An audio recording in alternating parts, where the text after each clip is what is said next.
Good evening. I am the narrator, and welcome to my parlor. Tonight is a sequel to last night's episode, Family Curse or Coincidence. Last night, I asked if my family has a generational attachment, or if we just happen to find ourselves again and again in haunted locations. That is, if it's us, or if it's our surroundings. I have leaned toward the former. It seems logically and mathematically more likely. However, our experiences span many different phenomena, suggesting they're all facets of the same thing, or that we are simply exceptional, mathematically speaking. Tonight I examine both answers. I highly doubt I will conclude anything. Generational attachment. Again, maybe we do have a generational attachment. Maybe entities follow us wherever we go, but why and how? Could something have happened in our past? Could we have unique traits that draw them? Let us explore the possibilities. Curse. Maybe we are cursed. That is, maybe someone cast a curse on one of my ancestors. Maybe one of my ancestors pissed off a magician. This brings only more questions. How long ago? In what century? Where? In North America or in Europe? Which ancestor? And could we find him or her on an ancestry website? We couldn't learn which one it was, but we could see a cross-section of them and speculate. If so, how long is this curse to last? I don't believe this. I am broadly familiar with occult lore, and it is the kind of thing found in low magic, witchcraft. I know of no curses that could last centuries, and of no entities that remain this long. In short, this is the stuff of fantasy literature, not actual esotericism. Also, many of our experiences seemed benign, scary only as we didn't understand them. And again, many are of location-based categories. Still, I wouldn't place it past my ancestors to get cursed. Occult involvement. This is related. Maybe one of my ancestors was an occultist and drew entities to himself that have yet to lose interest. Again, deliverance ministries believe in this, though they define the occult rather broadly. To them, tarot readings and newspaper horoscopes are an open gateway to demonic attachment.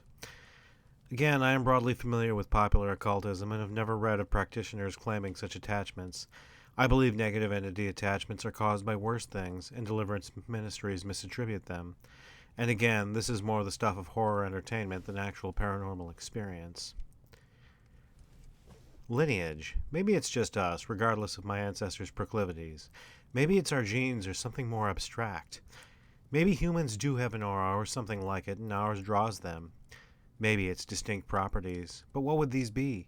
And why would they attract entities across generations? My family is unremarkable. We're not wealthy, accomplished, or terribly memorable. We tend to be cantankerous, but are hardly literary inspiration. Note that my paternal grandfather was an alcoholic with a number of negative traits. They are said to taint the energy in a location and attract negative entities. This may be, but I don't know of any paranormal events before him or in his youth. His own father died when he was very young, and he had to work to help his family during the Great Depression. These things are said to contribute as well, but again, these are just theories. I wish I knew more of my family's history from that era and earlier, to see if anything weird was described. If so, he wasn't the reason, but I digress. And again, many of our experiences have seemed neutral or benign. Those are the explanations for why it could be us. Next, I will cover the explanations for why it might not be. If it's not, it's locations. As I said last night, our experiences have occurred at several. I'll examine each individually. Grandfather's house. Again, alcoholism and other unpleasantness. I omitted this earlier, but Marinette was a hotbed for bootleggers during Prohibition and a favorite vacation spot for Al Capone.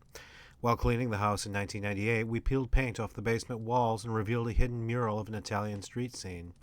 In the back of the basement was a small circular room with a manhole in the center. The house could have been used for bootlegging and other mafia activity, further darkening the energy. Moreover, one previous owner was said to have kept a mentally disabled child in one of the second-floor back rooms. This, too, could have darkened the energy, but again, our experiences there were neutral. My childhood home. As I discussed in my first video on the topic, one of the previous owners was a high school boys basketball coach. He was exposed as a pederast and fired for making advances toward his athletes. I don't know if he ever lured one or other boys to his home, but the energy was the darkest in my second-floor bedroom and in the back of the basement, especially in my father's tool room.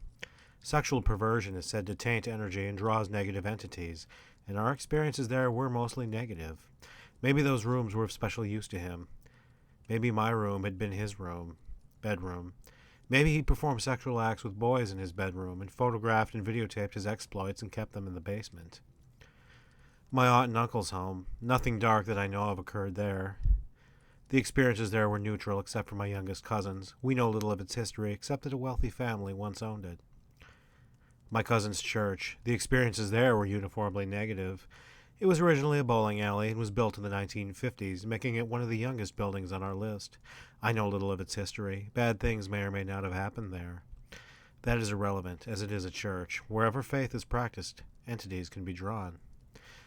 The cabin and the surrounding area. This one's easy.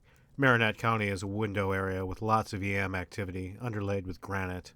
Wilderness weirdness is usually location-based and seems neither positive nor negative. It just is.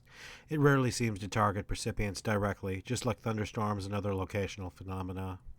We're far from the only ones to describe weird events there. Again, I believe this is just a matter of location. Summary. As I predicted, this has been inconclusive. Looking back, I wonder if my family is as paranormally oriented as I thought. Again, many of our experiences seem location-based and were shared with non-relatives. Many of my paternal relatives have experienced nothing. And again, many of our locations would seem historically predisposed. But again, our number of experiences is above average. How did we end up at so many predisposed locations? Could an invisible hand have been guiding us? If so, why? And what? Or is paranormal phenomena more common than most think, and we just happen to notice it more? Maybe it is us. Maybe we have second sight.